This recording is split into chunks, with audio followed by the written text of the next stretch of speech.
আষাঢ় শ্রাবণের হড়কা নদীর বানে দামোদরে টুচকা পাড়া বাঁশের ব্রিজটাকে আজ হড়হড়ায় উড়াই নিয়ে গেলে।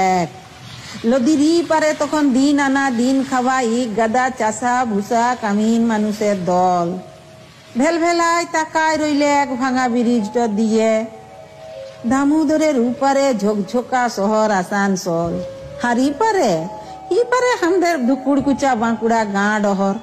সি বাঁকুড়া যেখানে চাষ আছে দমে, তবে ন্যায্য দামের কোনো বাজার নাই। এদিকে কামিন মুনিশ ঘরে ঘরে পাবে, তবে দুবেলা পেট ভরবার লেগে কোনো রোজগার পাতি পাবে নাই। আবার রোগ আর রুগী দমতক পাবে, কোনো ডাক্তার পাতি পাবে নাই। ছিলাপোলা লিখা পড়ায় মন পাবে, তবে তিমন কোনো সুযোগ সুবিধা পাবে নাই। আমাদের এই ধুকুড়কুচা বাঁকুড়ার মানুষগুলার রুজি রুটি ডাক্তার মাস্টার যা বলো কেনে সব উপারে শহরের ভরসায়। আর উপারে যাওয়ার একমাত্র ভরসা হইল টুচকা পাড়া বাঁশের ব্রিজটো। তো সেই ভরসাটুকু যখন নাই থাকে, তখন আমাদের মানুষগুলার যে কি দুর্গতি হয় সেটা আমরা বাদে আর কেউ জানে না।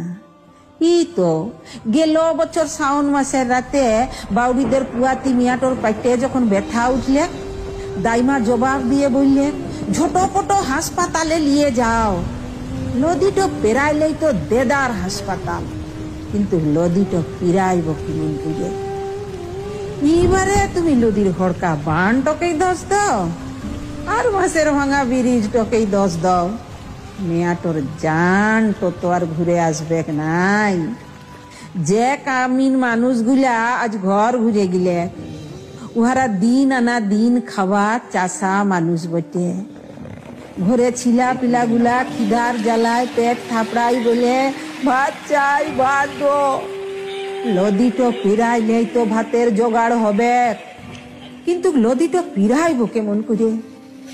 দশটা তুমি দামোদরের হড়কা বানটকেই দাও, আর বাঁশের ভাঙা ব্রিজটকেই দাও। উহাদের পেটের খিদাটা তো আর মিটবে নাই।